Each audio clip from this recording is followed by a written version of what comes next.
Inside Story Uganda, real source of political updates. Thank you so much. Abatulaba bebale kutulaba bekumire ku TV eno. Kwa ina programs nyingi ezikola ki eziwuliriza ezisomesa. Nawe Hajat nenkwebaza nti nkwagaliza ekitiibwa ki. Alhamdulillah. Oli bulungi? Bwakedde bulungi? Mwakedde bulungi ozojjamu mungi these days, so people plan very well. We have so many roads under construction. So you plan your journey well. Kubanga these days there is a lot of traffic and it's raining. Yeah. So you really have to plan your day very well. Okay. Junior, gwawa ku social media ulikonga, are you a TikToker? Are you an influencer? A YouTuber? Like, how would you describe yourself on social media? I'm not a TikToker, I'm not an influencer, I'm not a blogger. I just give my opinions. Okay. Because if we go by definition, who is a TikToker? Bawuliranga bagamba Yes, I'm a TikToker is a person who uses the TikTok app. Okay? Nenga berondamu, they categorize themselves. Because they didn't go to school. Okay, then you. Because I've not seen anyone. They cannot even write that word, the TikTok, and now what do you expect? Oh. You see, in a country where you have so many elitism, illiterates, when they are many, they nickname anything. Okay. So they can nickname themselves anything. Nabali ku Instagram tubaite Instagram. Or Snapchat, right? Snapchat. I believe whoever uses that platform, they are that. Exactly. They are that. So, but today because of unemployment and some of these apps, this is Asura, you find people turning them into jobs. Okay. Okay? And there is some money there. Yeah, there is some money. Okay. Basasura through influencing. Yeah, through influencing, digital advertisement, mercenaries for hire to fight wars for people. Even in abusing, there is also some. In money. Abusing people? Yes. Oh. Because people pay these TikTokers to abuse others. Hey, wait. Bwemani no lutalo nawe. Nsofuna yo muvumi wokukyalaawo. Oyina mujja ogotayagala. Abayimbi nabo kati bagikozesezza nnyo osanga abayimbi nga abayina ebibinja byabwe ebyabavubuka ba TikTok ebibavumirako bayimbi bannaabwe. Politicians have also now used the app to fight their own battles. But away from that, there are also good things. Waliwo abagikozesa to really do business. Bangi nnyo kati tokyasula kukola business nga tolina TikTok. Abantu bagula bintu bye balaba. Yes. People aba restaurant. Okay? Okutambuza ennyimba ez'abayimbi to move information. Because even this campaign, the president has used TikTokers to move his information to the youth. Yes. So tulinako n'ebirungi ebirala. TikTokers is now being used to fight and reduce crime. Because waliwo ebintu ebibeera ku TikTok, omuntu bamuse, omuntu bamukubye, and we get to know the story and people get justice. So TikTok is Uganda in summary. These days omuntu takyetaaga appointment mu ministry. Omuntu asobola yimirira ekkalamojja n'atubulira nti eriyo ekibbattaka. Where does that leave mainstream? Do you think social media sawa zino wetwogerera eri powerful than mainstream? Social media is powerful than mainstream because yote amawulire ge bagaba bo tebalina values za. They're not regulated. Yeah, they're not regulated. Kati nze ku page yange nze moderator, nze producer, good script writer. nze script writer. So it is easy to use because there's no supervision. Ojja n'oyogera by'oyogedde oba bifo oba bikyamu. No itao. No itao.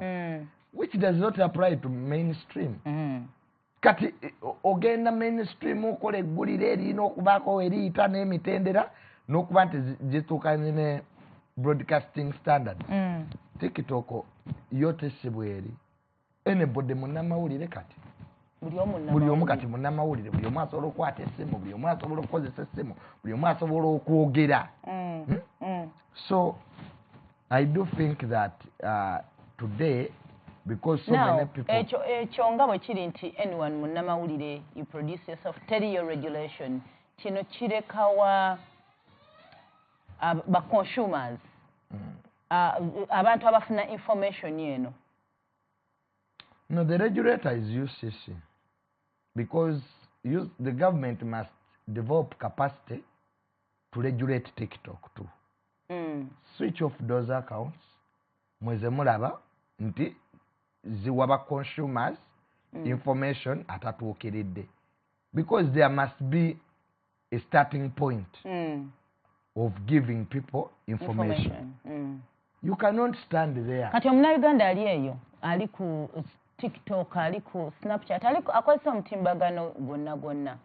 Ani ku ba traditional journalists, us, never bloggers, ani gwe balina owokutu. Because you've told me nti omuntu abeera gy'alinawa information. Olumu nga ffe, we are regulated maybe to give that information. Olumu temunnatuukawo. Someone in Karamoja, something happens, nakiteeka ku TikTok. Nga ffe team tena, we don't know ani mutu. Mainstream esigala yeridinga mu kintu kimu, trust. Kubanga n'abo bonna aboogera ebyobulimba era mainstream weekuba ekituufu, they quote it sometimes. Nalabye eggulire ku Sanyuka TV kubanga bwe balireeta liba ki tuufu. But today our society is running on emotions. That's a problem. Nti ebyobulimba binyuma okuwulira okusinga amazima gemuleeta. Okusinga amazima gemukola ki? Nti omuntu atuula ku TikTok ye n'akusalako ekigambo nga mutuufu naawe gwe bakisazeeko owulirira ddala kifune nga naawe kikutuuse baga nti akagatto kakoze eki kakutuuse. Kati ongeri nti obulimba bunyuma ate nga our society is driven on emotions. Abantu baffe tebakyalina nnyo budde bulowooza. But is this true? Can this happen? Okitegeera? Kati even another problem, we have black check journalism eyajja tinammwe bannamawulire mufuuse okulwana entalo nga babasasudde. Oh, really? Yeah, sometimes. Keep happening at I'm not saying here. Okay, yes. But sometimes. And she happening at some people in the mainstream abamu betulowooza nti I can be paid nenzija nenkola eggulire ne liyita kuno kwennyini ku because of perception and interest. Ng'eggulire olikoze naye nga lirina interest gy'okola ki gy'ogoba. Okitegeera. So that's also a problem in the mainstream media, that some stories that are done. But where does this put us? Because fetuli, before a story runs, we have editors, we have our bosses, we have but we have so many cases where people in mainstream have apologized for doing ebintu ebimu nga tebituukiridde. We have a senior journalist in prison, Dini Rubowasava, who studied journalism at the highest level. But he never yabikolanga ali ku mainstream. Because we are ku mainstream, he was regulated. Tewaliyo mainstream we yetondedde. Waliwo. Okufulumya. Waliwo. Tewaliwo suspension ezizize. Waliwo. Nga program ekutabuseeko. Ekyo kireke. So, mistakes are there, even on this side of you people, mainstream. Just the way they are on TikTok and other platforms. But what we should do is the regulator, UCC. So bloggers should be regulated. You think so? Of course, because some of the information we give out, it touches national security. It can destabilize the country. I've seen bloggers who are inciting tribal wars, religious wars. And you think that's funny? It's not. demeaning families, demeaning young people, demeaning children, demeaning women. Yeah. It's not ethical. But some of these boys, most of them are very good TikTok, they have never gone to school. They don't know what they're doing. They don't know even what they are doing. And they don't even know the implications, the consequences of what they are doing. But because of ignorance, and they have people who are also ignorant, most of their followers, as government, we have a duty to regulate. Okay, mpoze nata. Ogambye abakozesa social media abamu tebategeera bye boogera na bye bakola bulabe ki bwe buyinza okuvaamu. Tulina abantu abamu ku TikTok okwo nga bavuma amadiini baleeta entalo z'amadiini mu butamanya. N'osaba omuntu ng'addidde baganda baffe abasiraamu ng'abaweebuula. N'osanga omuntu ng'aweebuula abakatuliki. Kati ekyo kikyamu eri eggwanga because oba ozanyira ku security y'eggwanga. Otegera tulinawo abavuddeyo ne babika abakulembeze n'agundi yafudde naye nga ki nga mulamu because ye kyakola tamanyi kyekisobola kukola ki. Tuyina ennaku zino omuntu bw'afa ng'abantu badda ku TikTok nga baseka nga bakuba embuutu naye nga tabaliridde famire y'oli eyafiiriddwa. How are they going to react towards what you are what? So abantu abasinga obungi abakozesa emitimbagano ku TikTok tebaasoma. Otegera baali bali mabikajja olugazi Katonda n'abayamba smartphone bazifunye bakulu. Kati we have smartphones in wrong hands. Simu ziri mu mikono emikyamu. Oli olwafuna akasente ke n'agula smartphone n'adownloadinga TikTok. N'asooka muliro okwo. Abamu bakulira mu family z'abawemuzi nga yo kubawo ogugamba. Tekikola ki? So, but bakama baffe aba UCC ndowooza kati balina capacity eyo. One, okuggyako accounts zino ezisiga obukyayi, hate speech, ezikakkanya abakyala, abantu abavuma famire z'abalala ne bavuma abaana. That's all wrong. That's all wrong. Balina okubaako bye batunulamu omutimbagano oba ogukozesa bubi. Akakati amawulire amatufunga era bw'ogambye nga bw'ogambye kati bya emotions, human interest nti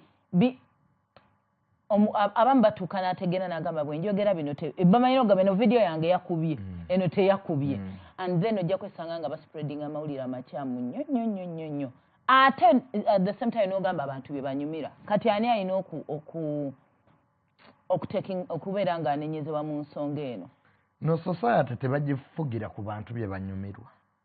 Singa ffenna gavumenti ene ga buli omu akola ekyanyumirwa tujja kwesanga mu bizibu. Yes.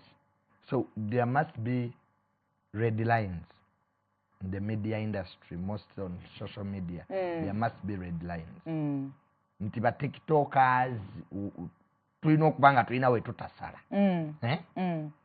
Naye kati today ogenda okwesanga nga red lines esinga obungi abantu bagenze nasoma psychology. There is what we call the fear of reinforcement. People engage in behaviors expecting rewards or punishment. Abantu buli we bangaginga mu behavior babasubira ebintu bibiri okubasiima oba okubabonereza. Kati buli otabonereza muntu oba encouraginga behavior eri ekoleki. Yes, that tobola omuntu agenda mu bwenze person who cheats on kupata nawe akikola kuba abakimanyi tewali kigenda mumubaako. Naye omukazi nga manyi nti bba wange bw'ali nkwata mukikola bwekiti agenda kunkyawa. I swear upon the living God n'oba engaging mu behavior y'okucheatinga you'll be more cautious. Okitegeera? So government must punish at times those who have gone really far. Yeah, waliwo hate speech wali obaddeko victim wa hate speech being into your active social media. Yeah, when nawulira ddala nti hate speech entuuse nempulira bubi. There are two things ebintuuseeko in the 6 years gye mmaze ku social media. Tatange bwe yafa there are TikTokers abaagenda ne bamuvuma nti yeebale kola ki yeebale kufa. Otherwise ebyandibatuuseeko byandibadde birala. And I thought bad for their families. Because that time I was very depressed, and we are there celebrating the death of my dad. So ekyo kyanyiga. Ekyokubiri, there's a YouTube yavuma maama wange nemusiba. Sisiba bantu. But that time I had to put in everything to okumuteeka wawaji. Kati the same pain I felt, n'abalala nabo gye bakola ki. Nze nange olwala njo tasala. N'abalala nabo gye bawulira. Nzadde wange n'omwana wange. Nejjako buli kimu. Kati omuntu nanga naye Junior gwe akulira ekikoosi ekivuma abantu. No, I want to greatly apologize. Gwe tolina bwe wali oyogeddeko ebintu naawe n'ogamba, I think I've hurt this person. But I have apologized so many times. I reach out to them. Kwakankulie buli kyetufulumya wano laana eno show erina beegendo nnyiiza. Yes. We are all dealing on emotions of people. Kati wali wagenda otunula eno shage kati oyeeyogeza biki. Because buli omu alina entegeera yiye. Otegera? Ennaku zino ne bw'oyimira ku TikTok n'oyogera amazima era galiko ge gakola ki? Bwe galuma. Kati muna ensi gye tutambuliramu. But reach out to people. Mbadde ndaba story ono omwana gwe basse omusajja gwe yakubye nga asanze mu maka ge ng'ali ne muwala we. Ekyewuunyisa kirabika ng'ekintu ekiri obvious nti you have to feel sorry someone was killed. Yes. But there are people who are saying nange bwe mba musajja nandibadde nkola kyekimu. So you understand it. Yeah. Obulamu tubulabira wala. Ffenna tubulabira wala because murder is murder. Murder is murder. You have no reason absolutely to kill anybody. Yeah. You can't be a judge, a prosecutor, accuser in your own case. Tusobola kuba gwe mulamuzi, gwe aloopa, ate gwe gwatta, ate musango gwo, ate gwagusala. So the man hijacked the powers of court. Because it's only a court that's supposed to sentence somebody to death. Okitegera? Kati lwala n'ennaku zino abaserikale nga baagala okutaasa omusango ogwo gufe bakukuba. Because etteeka liga nti omuntu yenna nga ali tortured, they can't punish you 2 times in a row. Ate muba mumukubye, muba mumusalidde ekibonerezo. Muba mwamusalidde ekibonerezo mumukube. Kati omulamuzi aba tasobola mumukola ki. So what am I saying that? Because of globalization, because internet is now part of life, it's a basic need. Tetukyasobola kizaayo. Ensawo kati wetukoze eki, wetutuusira. There was a time when radios were very powerful. Nga bakola ku radio tetubalabangako naye nga their names sound. Okitegera? Then we move to TVs. TVs nazo ne zijja. Then now we are going to social media. Kati nayeze. So because of globalization bw'ogula eddinisa ofune fresh air n'ensiri ziyinza okukola ki okuyingira. But we should put amawanga gatadde nnyo sente mu cyber security. So even our country should have that. Okay, tugenda tuuka waawo. Kakati waliwo n'ekintu ekirala ekimerusaawo ku mutimbagano. Omanyi buli mutimbagano gujja n'ebyago. Buli gumu gujja n'ebyago. Nti TikTok eyo engeri yo gyerese buli kimu tulinga abali mu lyato lya Nuuwa. Mulimu abagitwala nga new business, duuka yaliggulawo. Mulimu of course byonna byonna. Another thing that is ekitambula ennyo nti bw'obeera ng'oli maybe celebrity, can't quoting like that, but any public figure. Nti wobaako kyokola oba kyoyagala abantu basobola okukansolinga. People are using the powers of social media to cancel ne bagamba oyo twamuzira. Kino kiyambako oli okumuga does it help as a punishment omuntu oli okweddako oba it is being toxic? Ogamba nti omuntu bamuzira bw'aba muyimbi ne bagamba oba maybe kyokkiririzaamu tubadde mu political season oli bw'agamba nti I subscribe to this party abantu bagamba kale katogenda kuddamu kulaba walaako ku mulembe gw'obucupa naga kale kosazewo wagira abo gwe tukumaze toddamu oba olumu n'obaako byoyogera n'ogamba nze bwe nti ensi bwenjiraba abantu ne bagamba oyo tumuzize kati. Ekintu kyendaba ekisobola okusindika mu depression amangu ye TikTok eyo.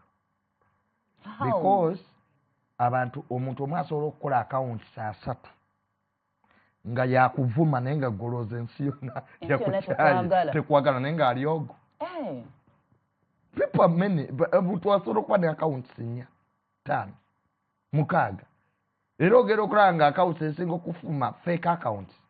Actually omuntu asobola n'okukwata ekifaananyi ky'omuntu omulala n'akiteeka ku akawunti n'akuvuma naye nga si ye ng'oli ya downloadinze ekifaananyi n'akikola ki Leero tutuuse mu kye tuyita AI, artificial intelligence, nga bwenjogera wano ng'omuntu asobola okukwata kyenjogedde kino n'akipoozinga n'akozesa lino eddoboozi lyaye n'agattawo ye kyayagala. Kati awo we tutuuse. Ne videos ennaku zino abantu bakozesa kati AI. N'olabira ddala nga gwakola ekintu. There is a story about a certain MP ndowooza kati yawangudde. Omuntu yakwata omuntu omu n'ajjawo ekifaananyi kye n'ateekawo eky'empi. Nga when a person is naked. Ensi yonna nerowooza yeye. But people crop pictures.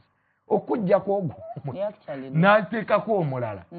Leero bakwambaza n'essuuti. Katulaba nga bwe nyambadde bwenti. Osobola okukuba ekifaananyi n'ogenda ku kompyuta n'onteekako essuuti. Ne mbanga eyali ayambadde essuuti naye nga mbadde sijambadde. So what am I saying that? If you still believe in social media opinions to run your life, you are going to have a very hard time. Because most of the people nabo abaliko they are depressed. Omuntu ajja n'abuulirira abantu ku bufumbo nga ye bw'amulema. Omuntu n'abuulira abantu okukola ssente nga ye talina wadde oluwagi lw'eggaali mu nnyumba. So we have a variety of all walks of life. Abantu bonna. So if you think nti oli muyimbi, abantu bagenda kwogerera, because even that is financed. The people finance Blackberry on that app. Eri abayimbi abasasula bavume bayimbi banna. Wow. Nga bali mu competition. So it doesn't mean nti oli omuyimbi mubi. Eri abayimbi abasasudde to have that perception nti bayamba nnyo abantu. Naye nga si kituufu. Okay. Kale, ngenda ko Muzamu Junior bwe tudda twagala. We have in Uganda, we have freedom of expression. Bw'ogamba kati abantu babeere regulated. Kino tekigenda bamalako ddembe lyabwe. Oba tuyinza drawingira one line from hate speech and then kubanga they are not trained. Yes. Okwata bukwasi ani ayinayo omukozi ajjajjanjaba omulwadde wange. Ekyo ekintu kimenyamu ze mbabuulira kizibu abantu kigumiikiriza mpozi eno ensinga yamukubakubadda. So kyavunaanyizibwa abantu ne bafunamuko obuskills obw'enjawulo bwe butyo. N'akasente nsanga akasasula kajja kuba kwongerwako kubanga omuntu yagenda n'abako kosi gy'asoma. Bawadinga certificates ne diploma era nga bakakasibwa ministry y'ebyenjigiriza. Junior we tugendedde mu break nga nkugambye tuyina freedom of expression. As Ugandans we are supposed to speak on each and everything bw'oba owulira osobola. Naye kirabika waliwo layini gye tubuuka okubeera nti kati gwe kyoliko kirala toli mu freedom of expression. You're just an abuser. But some is regulating as well zennyini. One, you can choose not to subscribe to that app. Era ndabanya abantu bagamba TikTok kuliko abavumi zebigenda maaso ku TikTok sibyagala. Please tojjayo. Okay. Uninstall that app. Obiwone. Genda ku Twitter. Obiwone. Ekyo kimu. Ekyokubiri. Logarithm ya TikTok bagikola nga byosinga okulaba byekuleetera. Yes. That is also self-regulation. App ye-regulating. Bw'obeera ku TikTok ng'oyagala nnyo okulaba wildlife, documentaries there, wildlife, tourism. That's what will be coming on your page. For your page. Yes, for your page. Oba owoomerwa nnyo ebyobuwemu era ne TikTok ejja kutegeera. Egambe tufunye consumer. Buli kamulako akagwawo nga bakubikuleetera. Yeah. The other day I was checking a phone of somebody. She's a girl ku TikTok. Kati nze nga manyi TikTok. Nagenda ku TikTok ye. Olwa scrollinga video 3 nga bandeetera ebintu by'aba lesbian. Nga zonna bwo scrollinga TikTok ye ngodda wansi, the first 3 videos zali about lesbians, documentaries zaabwe nentegeera. Kyono omuntu alayika interest ye byasinga okukola ki? Okulaba. Kati nga tetunnabagenda wala app yo yennyini yeregulatinga yonga yo. Because bwe tulaga nti app tugiteekeko nnyo amaanyi, apps zino abazungu bazikola for self-expression.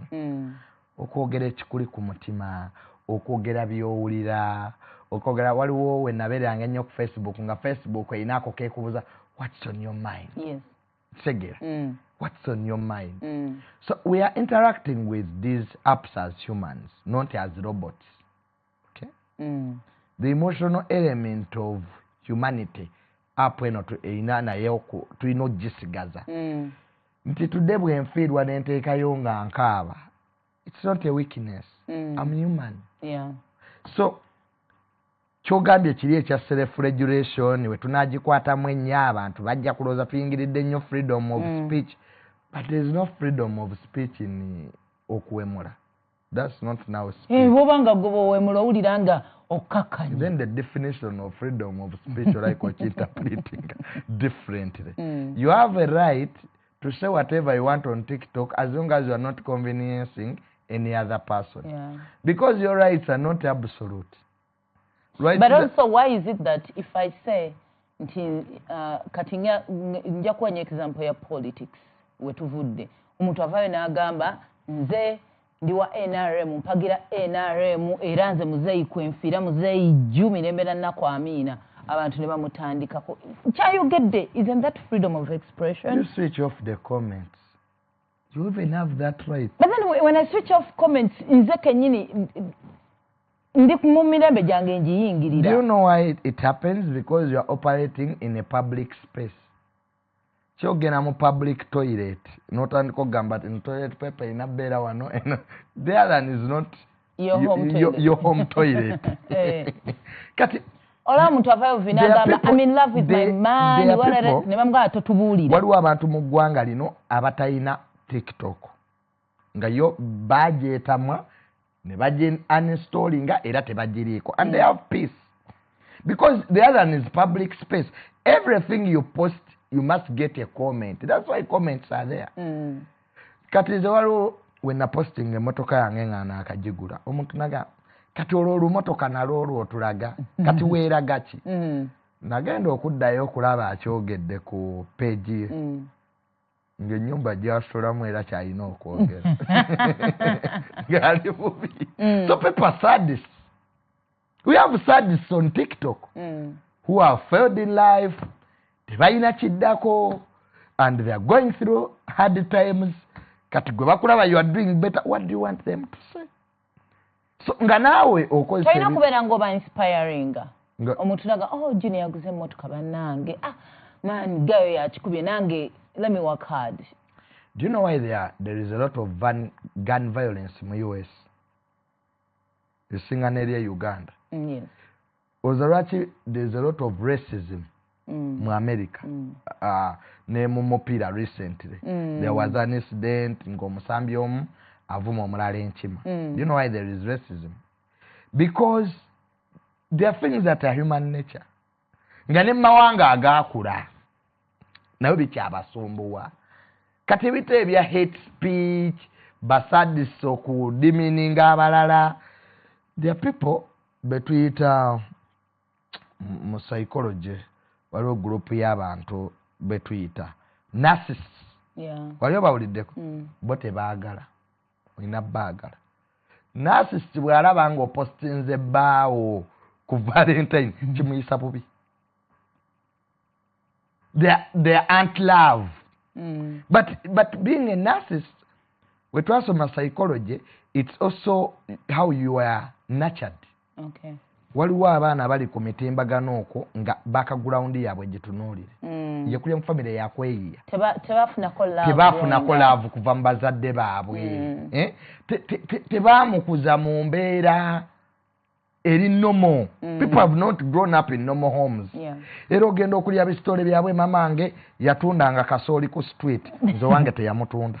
And that's not my problem. But Junior, waliwo line between being nti mwakula muli baavu but also n'okukula nga tewakulira mu love. The people who have grown up in rich families nenga tewali mukwano. tata kera kumacha na agenda mama nakwata gage buli omu akuze bwatyo but then there are those poor parents nenga they bawanga abana babo omukwano okulira mu bwavu kirala naye kuba abantu obwavu bwoje wakulira nakyo kirala to grow up in poverty but you using your poverty situation as something kyoteka abantu ku nze nvudde wala nze Junior yatonzanyirako because nze nvudde wala nze nasala Lwera so what. Everybody has his own story. Bolemera yongole. Your mind story. After the by the way, when I was growing up, you know why? I've grown up in love. My dad loved me. That's why I love people. Okay? Because I preach out to most togabacho otaina. Yes, sir. Ochege. Boba toina mitwale etano. Toyinza ga mitwalo musanvu. So we are dealing with society that has a lot of issues. Second, there's drugs. Yeah. Young people abali ku mitimbagano bakozesa ebiragalalagala. Omunajja n'ayogera naye nga si ayogera nga mwenge gwe gwogera. Njaga yeeyogera. So there are those who are supposed to be taken to rehabilitation centers, not prison. Twogereko ku bagundi, ku ba celebrities ba social media. Bamwe mutuuke wantu ne mwagala abantu babakubira enduulu ne muta omuntu n'akuyita Junior kwakabayi no ne mujja nga mutaddeko ga sheds ne mutekako zi hood temwagala tubalabe ate yensi yatuukawo ddi awo. You know, when a country lacks celebrities, they create them by force. Ensi we batalina bacelebwe bakuliete. You mean we don't have celebrities? Do you even know the definition of being a celebrity? No, tell us. Celebrity kyatya mwogo w'ebinzaali mu katale. Ani yamulidde. Celebrity aba TikTok abasinga. Olaba be basula. So ba TikTokers were celebrities. Ngabawa. Who told them they are celebrities? A celebrity means you are celebrated in something. But they are celebrated. Even in the media, who celebrated them? Who? A celebrity means oyina ekintu ky'okoze in a sector. Even journalism, media. TikTok blowing. Having 1,000 idiots when they are following, it doesn't make it important. Some of those people influence products. Neba mugamba nti no ogenda tunda kino era ne kiza sales. Company kyesobola okuyita omuwemuza influencing even those companies zetaaga okunoonyerezaako. Nze let me tell you, bank emu yali enoonya ba influencer. I went there.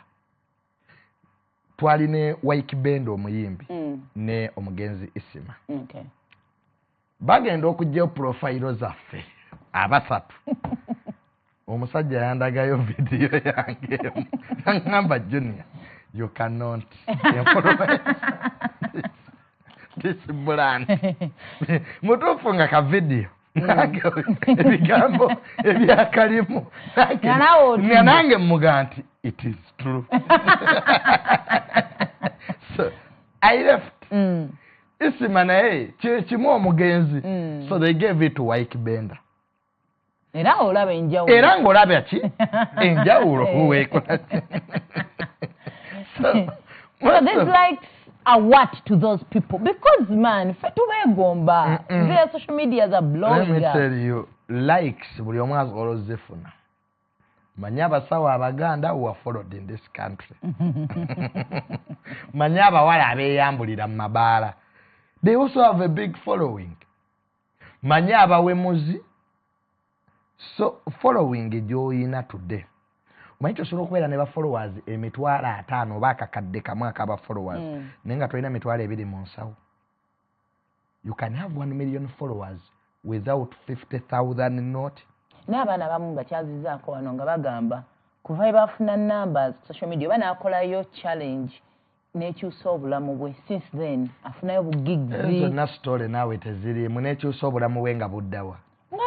Maybe ava mu kyalo, maybe according to their standard. Asobola affording osasula omuzigo, like he gets gigs and influences. According to their standard, but that's not life.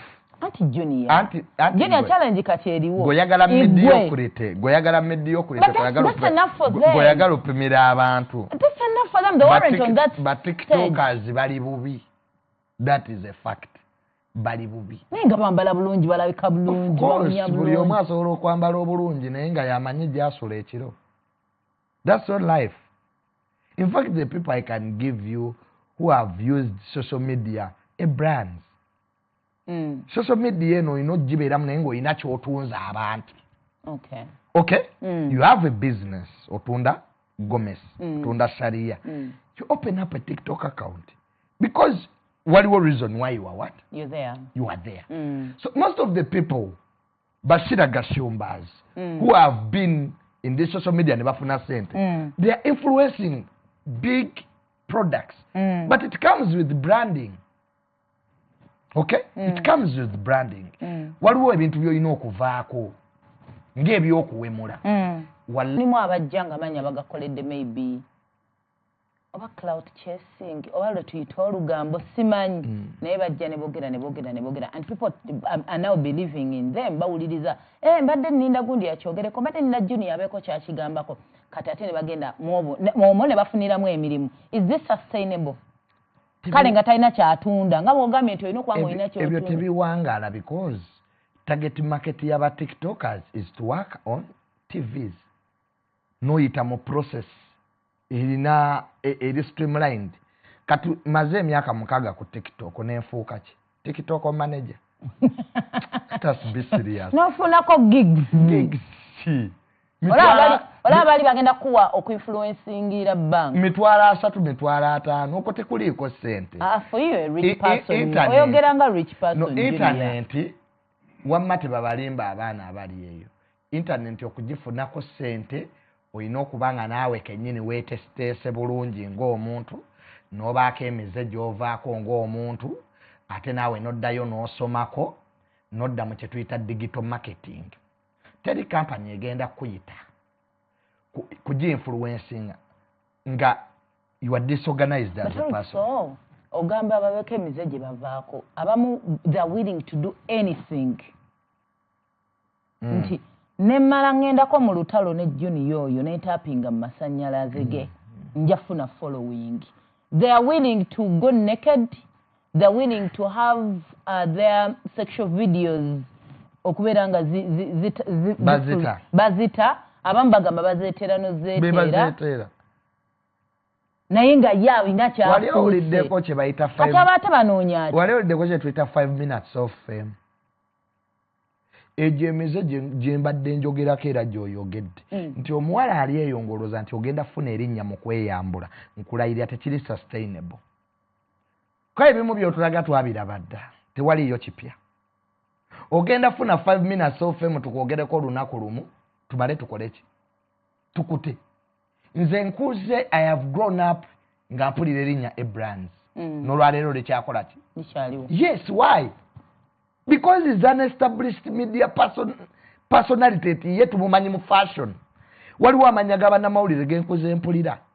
Otegera? Because amanya gaabwe bagazimba mu kintu ekirirongo lasting nti ye wa analysis. There is a man called Kazibwe ayogera international relationship, Dr. Sam Kazibwe. Dr. Sam Kazibwe. Man. Very intelligent man. Kati Dr. Sam Kazibwe kyayogera ajja beerawo emyaka 10 because he's giving knowledge, he's giving facts. Si kuwemula, si kwetunda, si gamba nti kanvume junior mmanyike. Si lugambo gambo. Ebyo tebiri sustainable. Kyova olaba abantu babadde ne following n'ebavaako. Because kyokola n'omulala asobola okukikola. Bamanyi n'okwebuuza gundi yadda wano. Abantu bazze wano ne bagenda. Otegera? Kuliko abajja okwetundirako naye era ne by'otunda era bijja kubala bikole ki? Bigende. So what am I saying to the young people that sente kweziri naye naawe olina okuba nga weeteese. Now what should they do exactly? Balina kukola ki? Oli aguze smartphone ye ng'ekirooto kye genda kufuna app ya TikTok. Ekisooka kye balina okusooka okukola gwe nga gwe weemanyi amaanyi go galiwa. Because you can do blogging on tourism. Noga nti nze nyenda kugendanga mu national game parks nkolenga waka wange ng'akwatagana ku wildlife. There's a lot to blog about. You can do a blog on fashion. I'm very happy today people blogging on sports. Uchegera. the people now who are following kujja kutubuulira mipiira. Yeah. Nakola analysis and people listen. Follow them, yeah. There are people who are blogging on politics. Mm. The problem is coming on TikTok when you don't know what you can do. Okay. And you end up engaging yourself in controversies ezitakola ki. Waba olutalo nodduka noddeno. Nodda ku luddeno, nodda ku lweno, buli live ogizungako, you cannot have a brand when you are everywhere.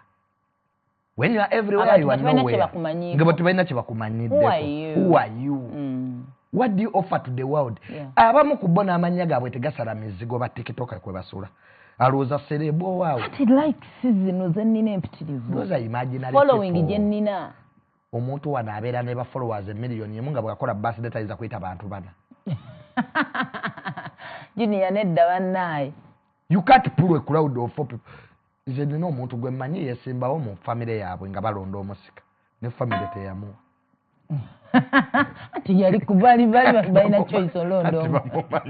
Ate no wakabinyo. Nenge no wakabinyo. There are people who are celebrities, but when in their families are not, because they know them. Family ga. Bono bamukiririzaamu abagamba. So modern celebrities today are people who have really gone back and see their capacity waweri. Okay, abantu abakozesa following zaabwe to have a certain direction. You are influencing people on what? In negativity. You must influence people to positivity. President yali abagamba. Ati waliyo ekintu and you're one of people abali mweyembera bw'omu ku bantu. Maybe because of your father he introduced you to those people. I don't know. Netukulana n'aba bede. Ate awo twagala okutuuka. Junior bwatuukamu abo nange mbatuuke mukko banjokyeyokko. So omuntu ayagala erinnya likuleko ng'asobola okubeera nga meeting abo abantu. Okusabiriza is part of the job. Era most of the YouTubers bolaba bali yakusabiriza. Not the money they get from views. Because platforms zaabwe zibayambye okutuuka gye basobola okusabiriza. Okay? But it's not the YouTube that is giving them money. They have used their names to ogenda okusabiriza abagagga. Kati nze abagagga bembeera nabo. Bo abagagga. Nawo osabiriza. Yes, nange nsabiriza. Ne Uganda esabiriza ng'eggwanga. No, saying you don't have, it's not a crime. You want to victimize me because I don't have. I don't know. That's how I'm going to move. That's why I'm going to tell you sente neye fura akola ki. Alina. Gamba abantu bane ndi bubi. Osegera. So kati omuntu abaana asabiriza pakaddi. Abaana asabiriza pakaddi.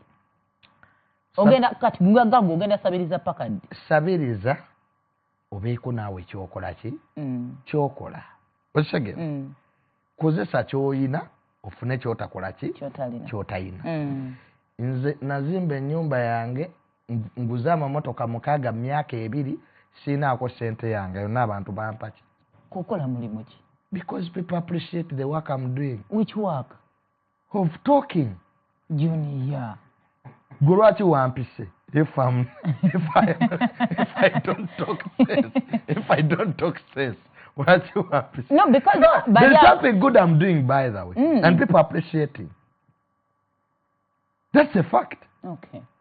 Unlike other people. But also, Junior, you're telling these young people, yogera bako byokola nengo ina kyotunda kati gwotunda kigwenga gwe. Ntunda information. I'm selling information.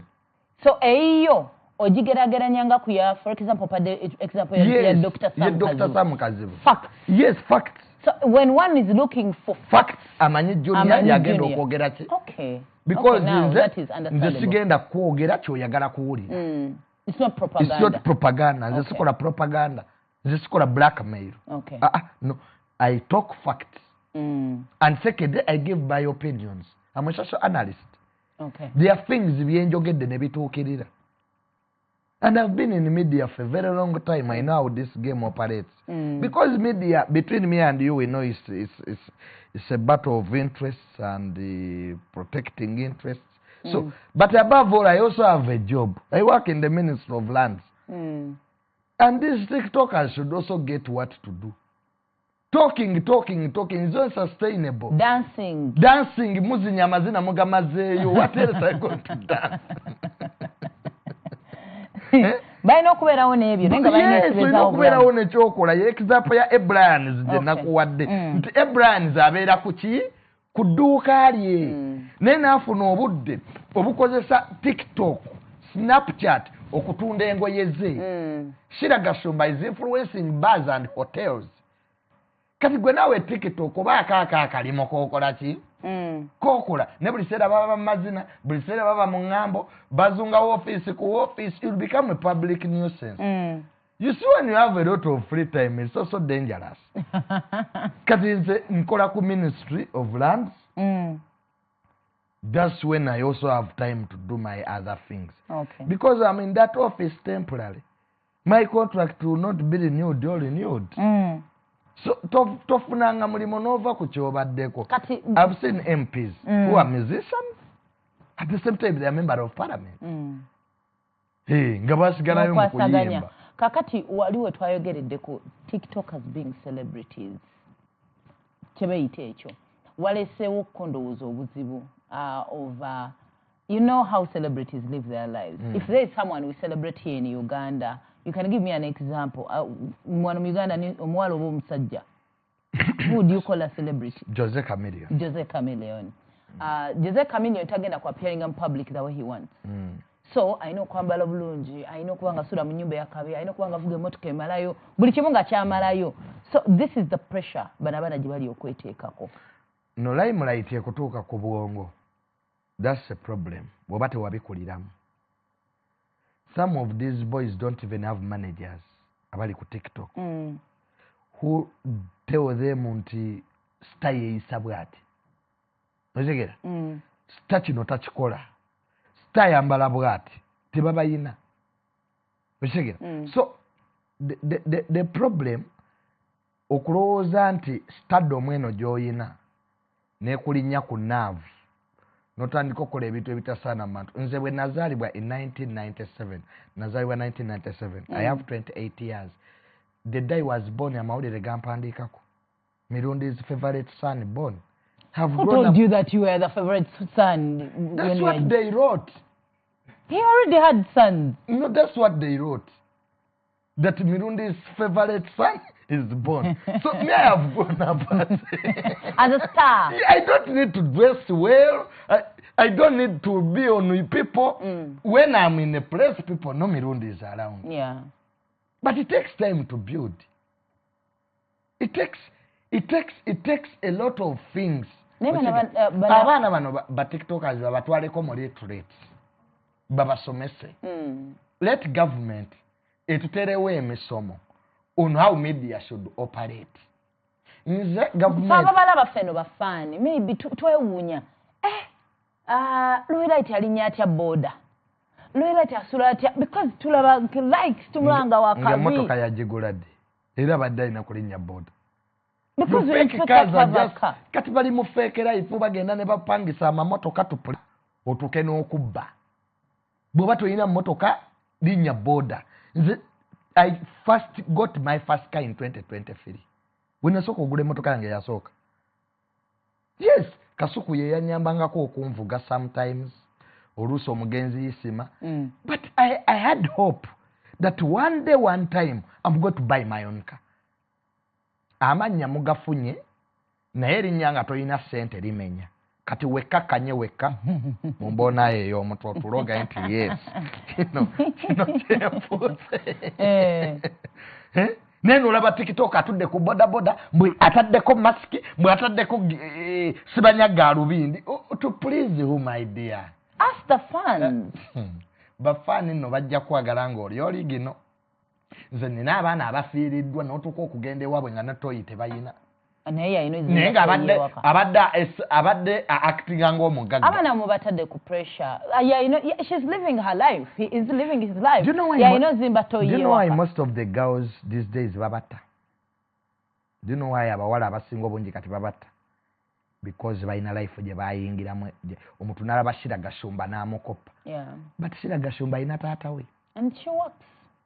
kakati goli mwana muwala oyagala oyambala olugoye eshira gasumba lwayambadde lwiri oli tikitoka bannanga abantu abamu bavudde mu family ezirina ku ssente ng'ate nabo bakozi okitegera tambulira mu layini yo naye osula mu apartment ya miliyoni 2 tikitoka ozijjawa.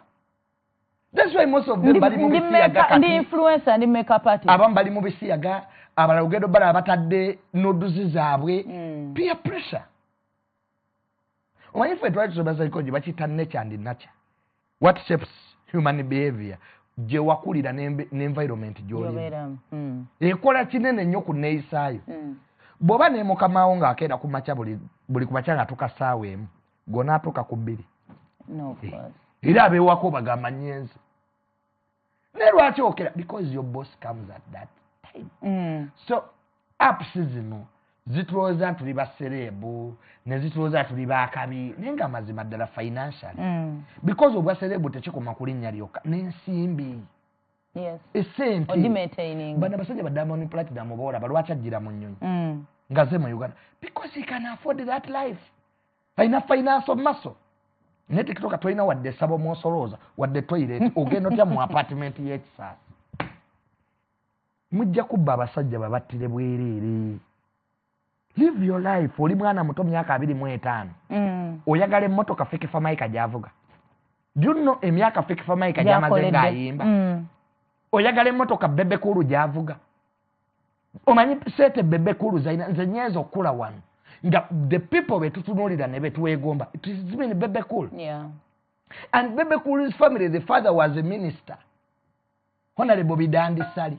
Kati gwe tikitoka tata wali mabikajjo lugazi mama wa atunda mboga mu katale. How do you be like them? No, tell me, let us be serious.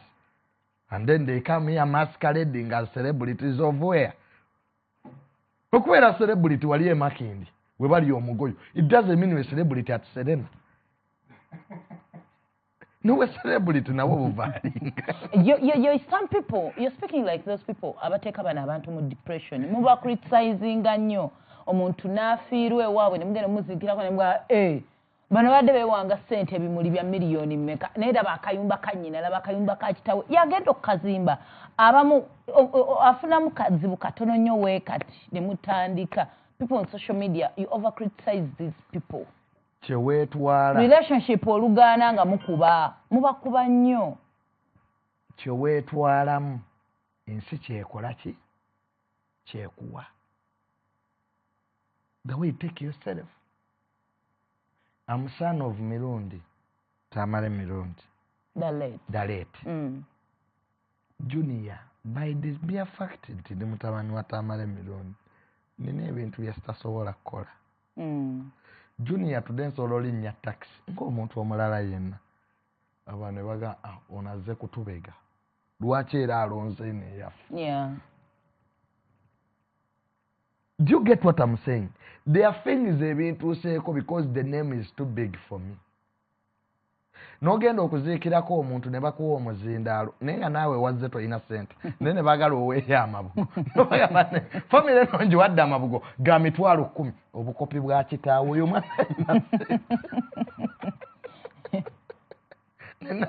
N'ebbaala lye nagendamu ne bampuga Mr. Mirundi, we are happy to see you. Bampadde entebe y'omu maaso. By the time nali sinaba kutemya nga baleese emyenge egy'ebbeeyi. Mpita weyita nunga omwenge guno gwa mmeka ati gwa miliyoni 2 gwali gwa miliyoni 3 bagwita amalula nemuga negwe mu mboona ye ey'omutwe. Do you think I can spend 3 million here? Nemuga kati nzize emabega ntuule eyo gye nsaana nywa amazzi nenwere ki ebirala. Kakati ekimu ebirala abantu ebiri ku social media awo waliwo entalo mbonga bo empitirivu ennyo. Friends fall out nawe twakulaba wayawukana ne banno mwali mukwatagana bulungi ne mulyoka mwesomera. Social media eno is it part of content okubeera nga you fall out ne mwesomera oba biba bya ddala but you cannot temumanyi level wa handling beefs and fallouts? That's a very good question. That's a very good question. kibuuzo kiro nnyo nina kujjako essimu yo kibuuzo you know I'm a businessman nina amaduuka mukulu wange yamuge yampa so workers are calling me kale tugenda maliriza so but it's okay we can even proceed you know these people think I'm jobless no you're not bagamba kijuni yetu tekirina byakola but they love us and we love them so entalo ku social media zijja lwa kintu kimu nti content atubula fefe nyine ne twagala twefuule content ani yamubatuma that's a starting point because people believe nti bw'oba toyogedde ku munno tebitambula nze nina abantu abampatana nga bw'aba tayogedde ku linnya Junior content we tatambula awulira nga takoze kimala and that's a problem ekyokubiri ffenna tulowooza tuli b'amaanyi abaganda bagamba nti ebisiki ezenkanankana tezikola ki tezaaka nze ekintu kyesiza olaba mu mawulire gano n'abannaffe be tukola nabo abamu tebatwagaliza oli n'alaba nga Junior afunyeewo kaddiiru ke bagenda muwa obulango n'agendayo ate eri abage Junior mubi I've got stories where my own people my friends used to go jezija sente ne banjogerera bubi very unfortunate ekyokubiri tukkirize ffenna tulya kusabiriza abagagga be tulina beebamu eyo nayo conflicting point nze n'abantu bentutte mu bagagga bange ate ye n'amala nayagala nkubeyo ekikono so TikTok is about kusabiriza oba social media ate badde omanyi tukola ki bali mwe basasula ani maama tukozesa platform zaffe abagagga batuyite the end game of TikTok bw'oba tofunyeemu bufumbo wa musajja mugagga waliwo abawala abafunyeemu abasajja ate waawo kinammwe wano we mukolera waliwo be batutte anyway buli omu woli wefunira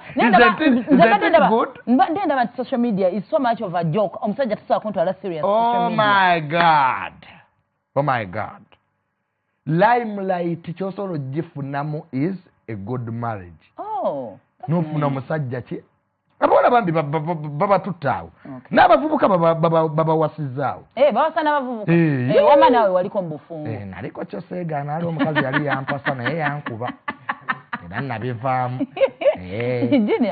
kimaliriza engeri naddala ba tiktoka beefuga okufiirwa si omwana oyo Diana Skies bakoze ebintu ne bawuba keesi ye ne bagizza eri they are shutting up parents from speaking they take over eyo embeera yo mugenda gihandolinga that is bad era njagala okulaba aba tiktoka abajja ku maziika g'abantu nga mukimye views ne bakwata buli kimu obuyisayisa obutasaana ne mugenda ne mulya emmere ne mubba amabugo ne mukwata kati ng'okuzika kw'omuwala we Diana Skies lately my brother kamwongereko tajja kunyigira my brother Kasuku yafiirwa jjajjaawe but walaba how organized the burial was walaba how organized it was naye bambi ba tiktokers abamu si bonna omuntu nojja tomanyi speech gye bawanga bafiiriddwa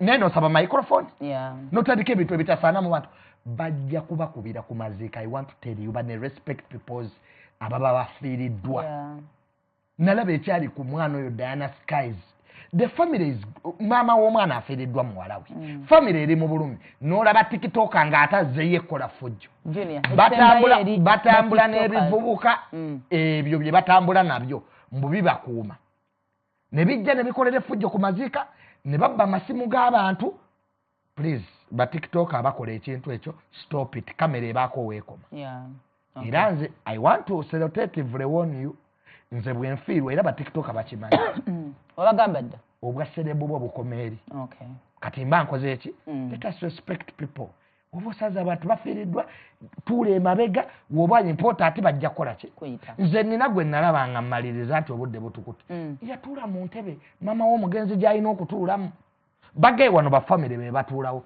tikitoka omulaba jjamu n'amayirungi mbwe waayagala okutuula Which type of upbringing? Those are is celebrities. This? Which type of upbringing is They're this? celebrities. Please take your lack of parental guidance elsewhere. Kale, tuenza tuyanzege. Tuyanzege Junior. Tubadde twagala nnyo okuthrowinga light mu ngeri y'okuhandlinga mu social media. And Junior is one of those people strong on social media. People listen to him. Era kansubire you picked a word or two mu mbeera y'olunaku olwala. You can use social media nno embeera n'ekyuka. But also it depends ekyoyagala. Muna ate tukolere kyoli muntu mukulu. But also he calls out to UCC okubeera nga regulating ensonga eno mu ngeri erikam naye olumu kisuka ku social media tetugenda kubanga tusukawo bigenda bitabwetyo bwetambudde olunaku olwaleero olwokuna. Other programs are coming through ku Sanyuka TV tubagaliza olunaku olulungi musiba bulungi mwera.